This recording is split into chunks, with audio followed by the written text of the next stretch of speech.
So welcome to Pan African Half Show. Today we are hosting Mr. President Adewole, President of the African Coalition for Development, and we will be discussing about the oil crisis in the Middle East and how it affects the African continent economically. So, as we know, the tensions within the Middle East, that are geopolitical tensions, the war between Israel and Iran that erupted recently, it has led to the closure of the Detroit of Hormuz, which is a special canal where 20 million barrels of oil transit per day. So since the war Mm. started, an interruption of uh, uh, of the interruption of the traffic within the Detroit of Hormuz has created uh, tensions and scarcity when it comes to oil dispatching and delivery across not only Africa but all Southeast Asia. It's now affecting the markets. The barrel of oil has the price of the Brent oil has increased dramatically. Today, oil is being sold at 115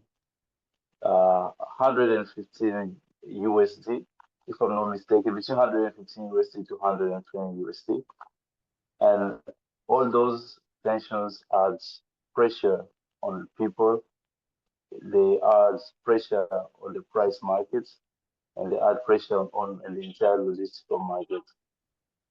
How is Africa anticipating this, and what role can Africa play under such circumstances, knowing that we have some African giants that are now refining the oil products?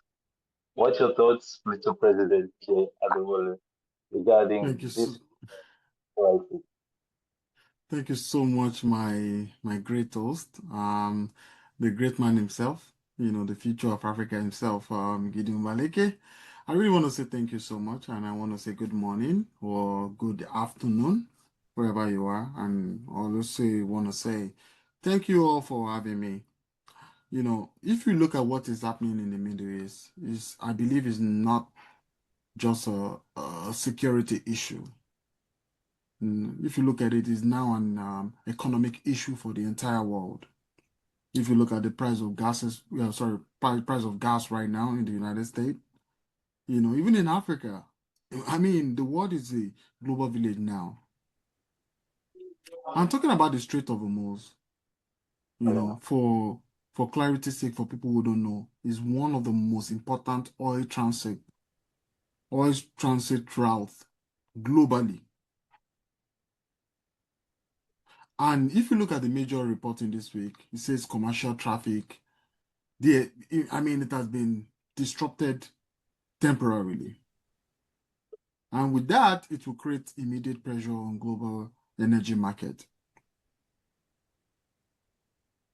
So if you say beyond the Gulf, because somebody asked me a few days ago, and the question was, this issue is happening in the Gulf region. How should that affect Africa? And that's why we even get to the point that we're talking about this right now. All right. So what we should know is whenever oil supply from that corridor is threatened, the impact travel far beyond just the Middle East. And I've said this every time. It affects the oil prices, shipping costs, insurance costs. And if you look at insurance costs right now, no insurance want to take care of that because even if you insure your um your consignment or your shipment or whatever, or nobody, I mean, no insurance company want to waste money. And also investors' confidence, even in the Middle East. Uh-huh. So, because if you look at it, a large share of global oil and gas flows normally through the Hormuz. That is, I know it's about a certain percentage. Because we have 20%. 20%, right? We have Qatar, we have Kuwait, we have Bahrain, all of them use that route. Saudi Arabia. Even Saudi Arabia. Somebody will have said Saudi Arabia will have gone through the other route. That would even be worse because we have like the Yemeni Houthis. Yeah. That one is even worse. So the best bet will have been straight off Hormuz. So that's where all the energy supply goes in. Uh-huh. So because a large share of our global oil and gas flow through the Hormuz, any disruption becomes a global inflation risk, not Uh-huh. just a Gulf crisis.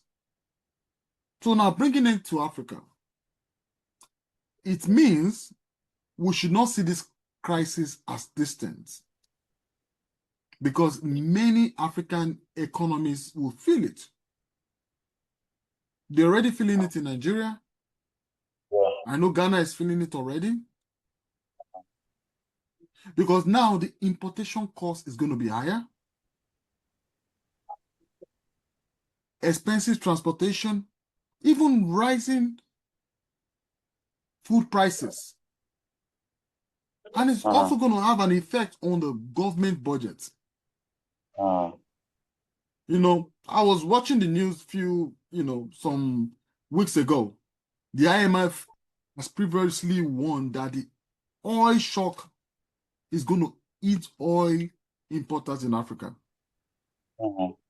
Not just the oil, it's going to eat them through inflation and weaker external balances. And that's one thing we need to take note. And that's how I'm just going to introduce that for now. Yeah, of course, because Africa is an importer first. We import more than we produce on the continent. And if the price of logistics and the price of fuel increases, the price of products will also increase. The price of insurance company will increase because most of them do not want to cross those maritime areas, so they have to deroute themselves. Even the trajectory they might be taking now is a longer trajectory to avoid the tensions in the Strait of Hormuz, which increase as well the prices uh, of the supply chain, and all those prices have to be paid. But who pays the price? The consumers, the populations. Those are the people You're right. seeing the at the pump. Those are the people seeing the prices of goods skyrocketing. But I think since the effects have now started to be felt on the African continent, um, what are the anticipated measures that can be taken? We'll take into consideration a country like Nigeria. That is a producer, of course, that's produced 600, more than 600, 235,000 barrels of oil with the Dangote refinery. He says he's receiving actually multiple phone calls all over the world because people want to get supply from him, especially neighboring countries in the region as well that might be facing fuel scarcity in the near future if the situation persists. What's your take on that? Yeah, my take is I would say more of the strategic lesson that we need to learn. I want to say in Nigeria, we have a lot of refineries, but these are government owned, but they're not functional. We have the Warri refinery. There's a refinery in Port Harcourt. We have Uh, refineries that are working, but because of lack of maintenance, this refinery died. uh, Until Dangote decided to start up his own refinery, that belongs to an individual. You know, and I will also say this movement itself exposed a long-standing weakness or weaknesses in Africa's economy. The fact that the continent itself produces crude oil, but we're going to, before Dangote got involved in the business, yeah. we produce crude oil. We're going to ship crude oil to Malta. We're going to get there. We'll refine it. Then we'll bring it back to Africa. So that kept us vulnerable to external shocks. Because we already have all the energy sources. You look at the Congo. They already have all the energy sources of their own. Yeah, of course, we have the energy sources, and there comes another geopolitical dimension of it. When the prices of oil increases, most company runs to the green economy, renewable energy, and they run to raw materials, critical minerals that are being produced perhaps in the Congo that produces 17% of the cobalt. So when the prices of gold of oil increases, most company wants to have more access to cobalt, and that's why you can also see a lot of interest currently in the Congo, just to secure the geostrategic energy potential of the country that can also be supplied through mineral resources. But as you said, the key things here is the value addition locally. So if we are not able to tap into the value chain by adding uh, values locally to the product that are being produced, we'll continue to export our wealth and never be able to produce wealth, which is important for our people. Everything has to be transformed in a way or another locally. It's still a long way to go, but that is the only way for Africa to tap into uh, to tap into its economic potential. The same thing Dangote did. Nigeria has oil. Why do we need to import oil to import oil or to export crude oil to go and refine it, then return it as a finished product they sell it to us? We can do it. We can do everything locally and create jobs. Uh, Such initiatives are good, though they are private, but we'd like to see such initiatives coming from governments, from the public sector, because that's what drives real progress and development, not only from the private sector, but from the public sector as well, like we are seeing in other places. Because if we don't transform, we can produce wealth. Wealth is all about transformation, because that's what gives value to our people, to our minerals, and that's what gives us money. Yeah, you're right. Because just like I said earlier, one lesson we need to learn. Because at the end of the day, if you have this conversation and there's no lesson for people to learn, then there's a problem. Uh-huh. Because I believe it's time to invest more seriously in refining capacity. I believe every African country that is producing oil should have their own working refinery. And also, we need to also push the regional energy trade. I mean, Uh-huh. we also need to have strategic reserves.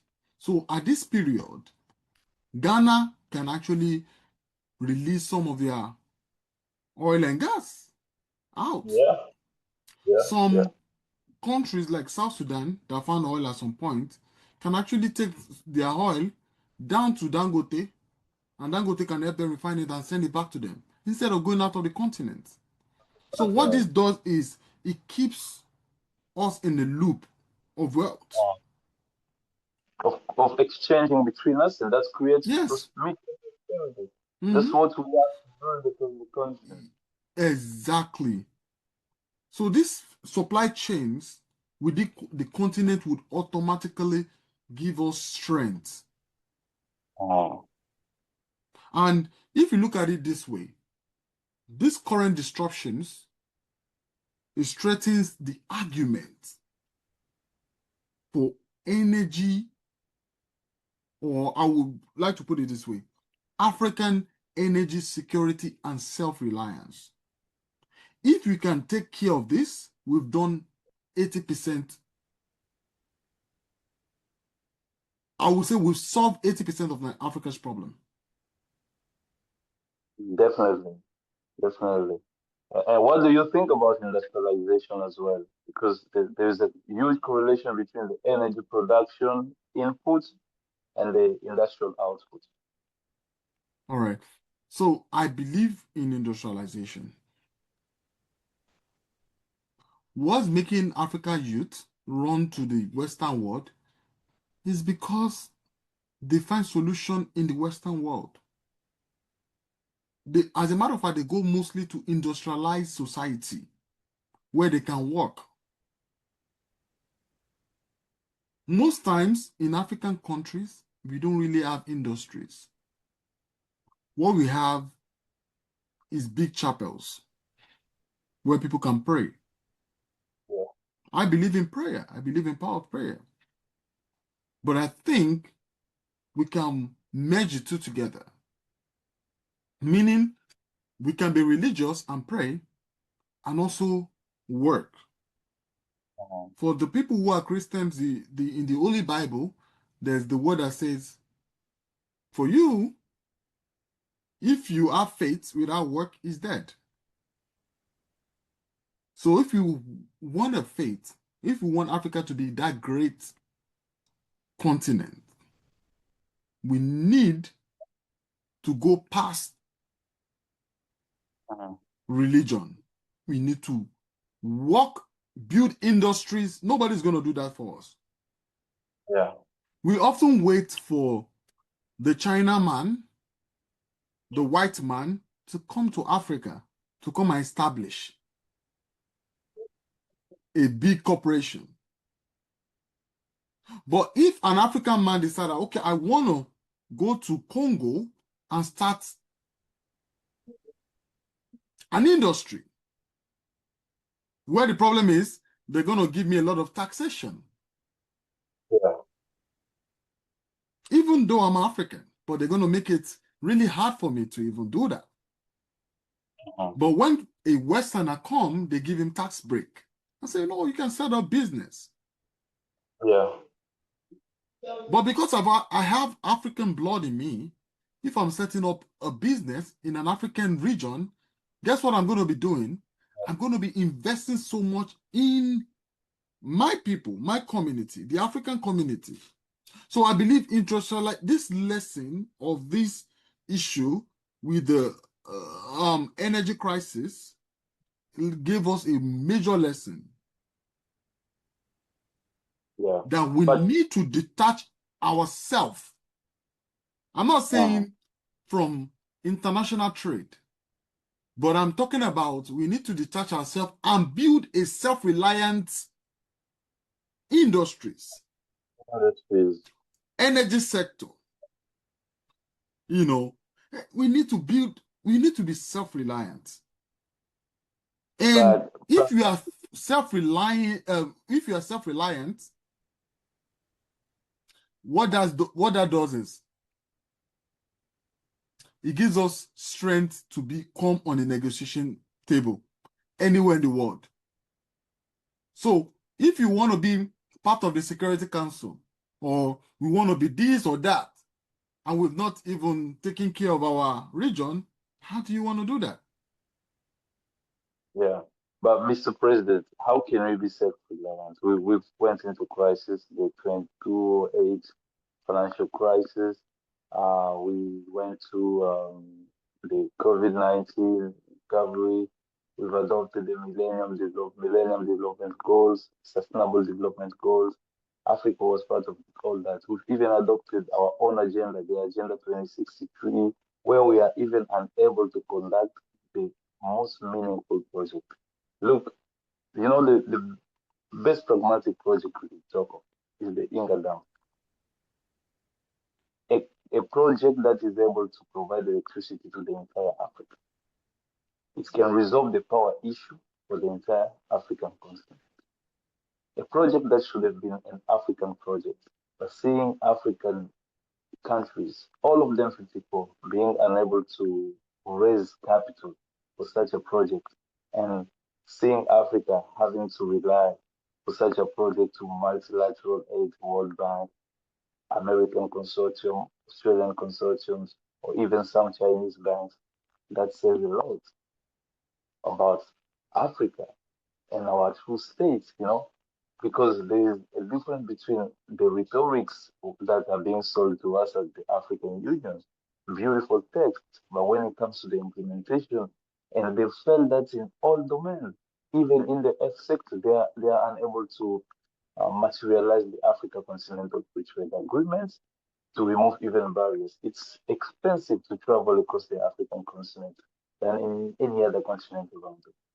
It's easier for an African to go to Europe than it is for an African to travel within Africa. If you travel, there is some countries that have even removed the visa barriers. But when you arrive at the airport, they are rushing. They treat Africans differently on the African continent. So when you look at the practices and the texts that are being sold to us, the narrative that are being sold to us in Addis Ababa, there are two different ways.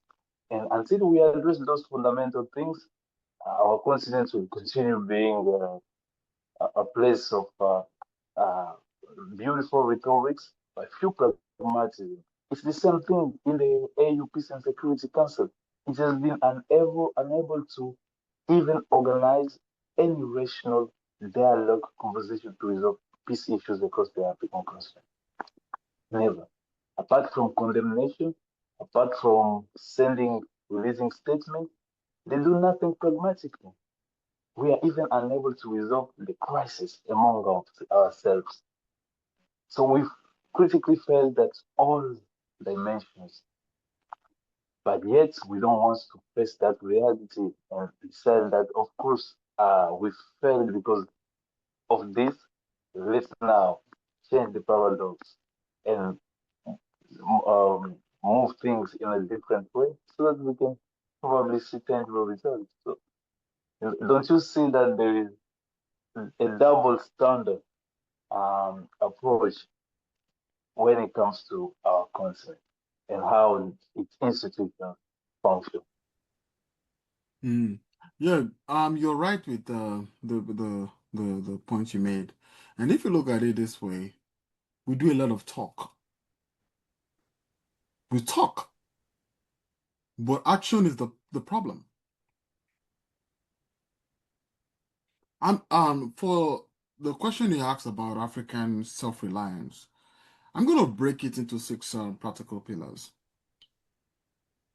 And first of all, because we are talking about the oil, I will say that number one, we should refine more of Africa oil in Africa. Yeah. Because we cannot talk about energy or energy sovereignty while exporting crude oil and importing so much of petrol. Diesel, jet fuel, we import that. And before now, President Tinubu, I know a lot of people have issues with him in Nigeria, but the truth is, that's one of the things he did. He stopped importation of oil in Nigeria. Maybe not completely, but he worked hand in hand with Dangote. He helped him balance it out because they were giving him problem. The cabals were giving him problem. Afrexima Bank says one word. Yeah. They said, and I quote, he said, Africa has been spending about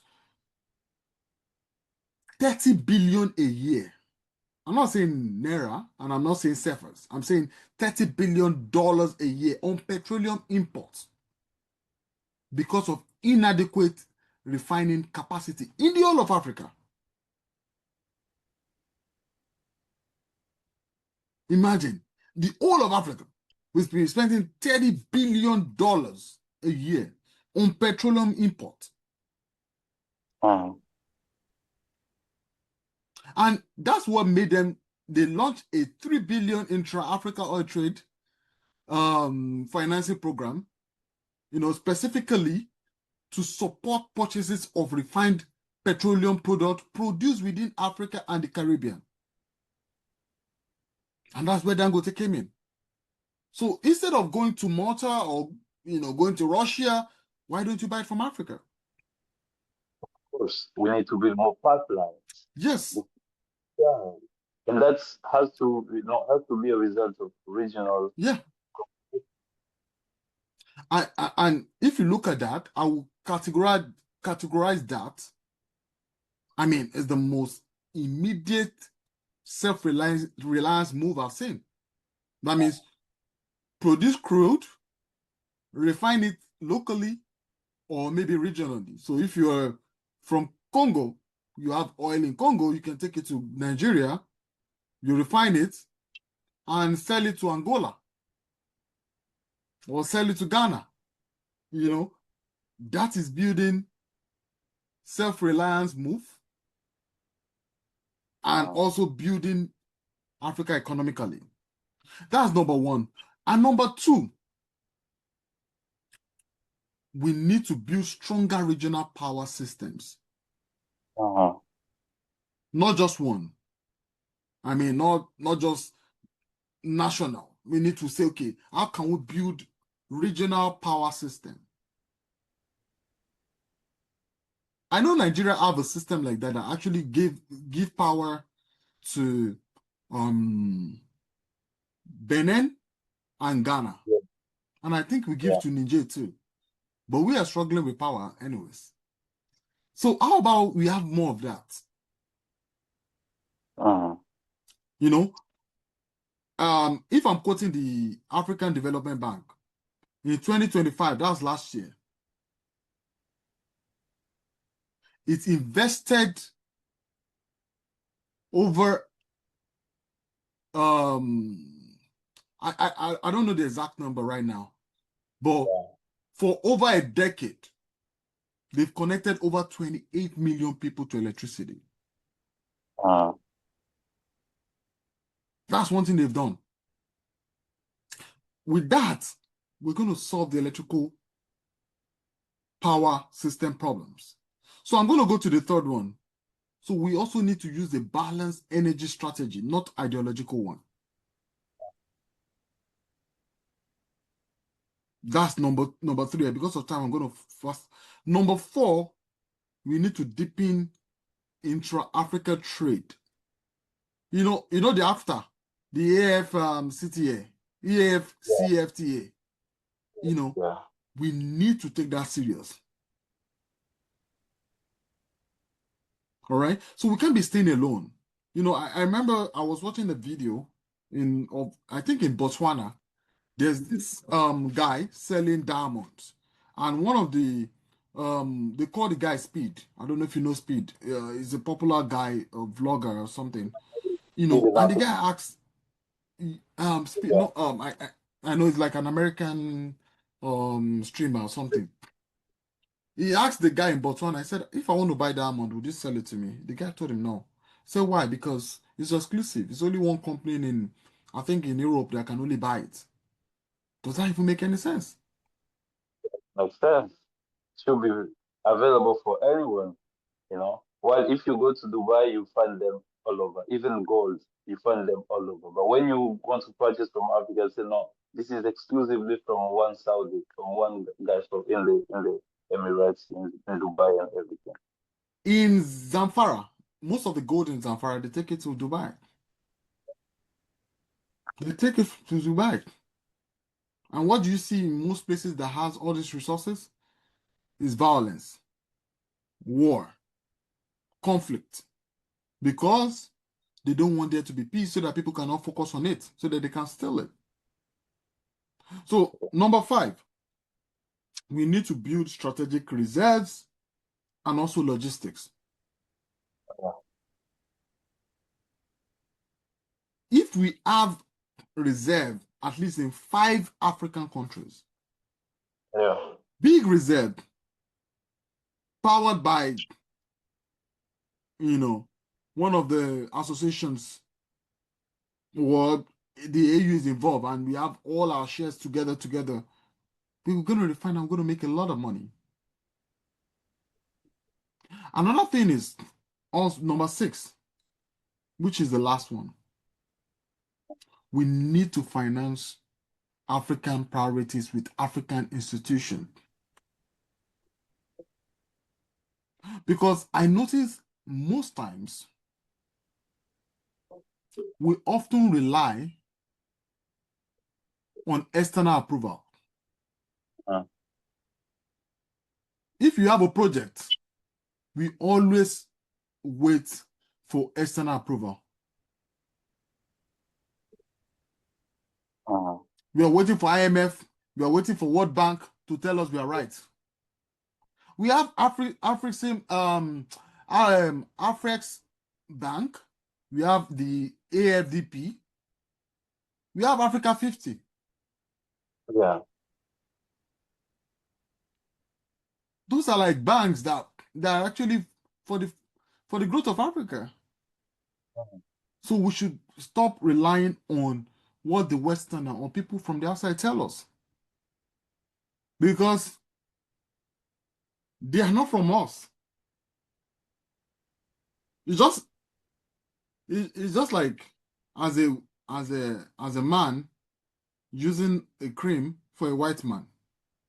Some cream for the white person is for their skin because of their pale skin, and you are black, you have melanin.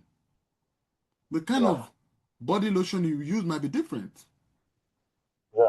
Same also goes for food. Like an average black person will like chicken, will like, an average white person would rather eat salads. Yeah. It does not mean you are less. Just a matter of preference. So it's very, very important. We need to appreciate ours. Let me go out of context. Looking at Nigeria, for example, until we start celebrating our own celebrity. At some point in Africa, we are the like of 50 Cent. They come, collect $5 million and leave. They don't even connect to the people. Until we say, you know what? Why can't we promote our own people? We started with, what's the name? Awilo Logomba, who was solely selling out shows. We barely hear what he says. He's speaking French, but we supported him. Yeah. We supported Magic System from, I think, Ivory Coast. Ivory Coast, yeah. We don't even understand what they're saying. We supported Kofi Olomide without even understanding what he's saying. And with that, when it was our turn, now African music is global. Yeah, global. So if our music is global, why can't we make our system global? What is stopping us? Until when we go to that point and say, we don't care what people say, we're going to sing our way. We started with the rap. Hey, what's up, man? But you can't do the what's up as somebody born in Brooklyn. Somebody born in Brooklyn is just like, say, I got to the ways, I'm flying, just giving you all the rap. But you are born in Lagos, Nigeria. You don't even have the accent. You are faking the accent. So it's hard for you to even rap because you're not from there. You're just faking it. Yeah. It's not your thing. Until when you embrace your rap and you now start speaking, like Ashake. Ashake speaking Yoruba. And it's global. Yeah. 23, 24, he got to a point, they have to embrace him. There was a time all the artists in Nigeria, Two-Face started with, putting the pidgin English. But before, all the artists in Nigeria, they speak American English. Yeah, I'm the player, it was rap. But it got to a point, people like, no, we don't want to hear that anymore. One wanted an American accent. Yes. At a point in time, in Lagos, Nigeria, people don't eat local food. They don't eat, we have local food called amala and fufu and other people. People make it a shame to agree that you eat amala or fufu. Because like, oh, he's a poor guy, he's eating fufu. Oh, what do you eat? I eat American burger, fries. Just because you want to be American, so I eat burger, I eat fries. It's time until we got to the point whereby now is a pride to eat. And if you go to our National Assembly, for example, I know this is out of context of what we are talking about. You see people now, I won't lie to you, we our official uniform is, you cannot see a Nigerian politician wearing suit. It's not Yeah, yeah. possible. It's Yeah. not possible. I want to wear the But traditional attire. everybody wear local wear. It's mandatory. If you're working for them, maybe a PA, you can wear suit. As a matter of fact, when suit, they look at you as probably an assistant to the boss or whatever. Yes. Because the boss Yeah. does not wear suit. He's going to wear the agbada, wear the cap, wear the royalty. So if you can get that right, so now coming to the fact, if you can get that right, why can't we get it right? Thank God, shout out to Dangote. If you're listening to this show, I want to say thank you so much for what you've done. You know, in thinking, because he's successful in Dangote Cement, supplying Uh-huh. tens of African nation cement, and he's working right. Like he's been, he has the monopoly of cement in Nigeria somewhere. Now Yeah. imagining him investing in Dangote Cement. Sorry, investing in Dangote Refinery. Finally. So It's a big. just imagine we have that same Dangote Refinery in 10 African countries. Imagine. Or imagine if each African country had at least one or two down countries. Just imagine. A lot of jobs, a lot of Yes, population. I believe as a person that government has no business doing business, to be honest. Gatwick is owned by a Nigerian. London Uh-huh. Gatwick Airport is owned by Ogunisi, who's Uh-huh. a Nigerian. So I'm not saying government can't do business, but because of corruption, don't tempt somebody with money. It's very dangerous. Yeah. Because government will still look at Dangote cement, refinery right now. They are producing 650,000 barrels per day. And not only is it just a refinery, it's the largest single train refinery. Yeah. With all the process included at the same refinery. Yes, Product. That is huge. Yeah. yes. That is huge. So the good thing is, if people don't know about that, it's a game changer for the African energy security.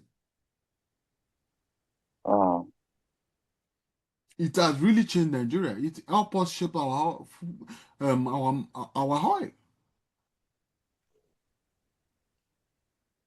So, um, doing my research, yeah. as of late 2025, the plant was loading over 45 million liters of petroleum and 25 million liters of diesel daily. Uh-huh. And with that, just that number itself exceeds our domestic demand. That means it's supplying surplus.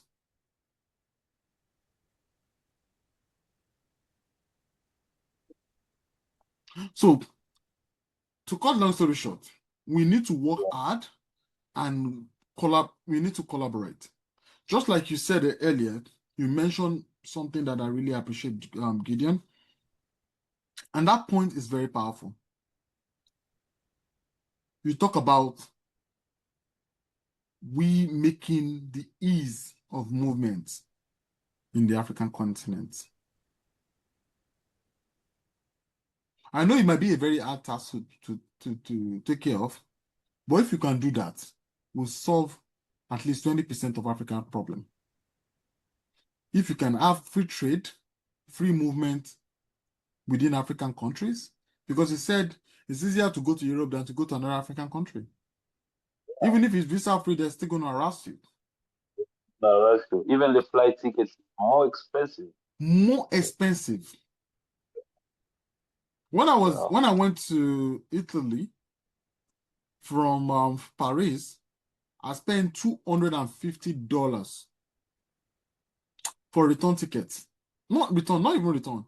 From Italy to Paris, from Paris to Italy, from Italy to Germany, $250. Yeah. So imagine Kinshasa to Lagos, $1,000. $1,000. Does that even make sense? You ask yourself a question, what's this? From New York to London, $650, $700. Imagine now. Those are the structural problem we need to address because it doesn't make sense unless we are not Africans. If we're not interconnected between us, we can talk about integration. And integration means lower ticket prices, available air flights, corridors. We need to build roads infrastructure, like the FTA, the African Continental Free Trade Areas. You know, clearly stated everything, but we don't really implement uh, the, the the policies that were advised through the Africa Continental Free Trade Agreement. So we Hmm. failed to build them, and that's where the problem is. And yeah, and if you look at it, and that's the goal of the African Coalition for Development, and that's why we're in the Pan-African Hour show to discuss, to hold them accountable. Because this is a coalition of people who believe in the Pan-African dream. Our goal is to hold people accountable, hold organization accountable, is to revive the Pan-African dream that people like Kwame Nkrumah, people like Sankara believed once.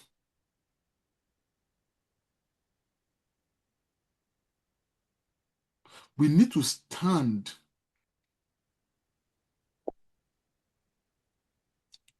implement, and also follow up to make sure everything that has been stated is being followed up on. Because it's easier for a body to come out and talk and say, okay, this is what we want to do. But because there's nobody following up with them, they don't do it. But if you keep telling them that you said you're going to do this, because I just talked about some budget, on some goals, on some things they want to do in Africa, billions Uh-huh. of dollars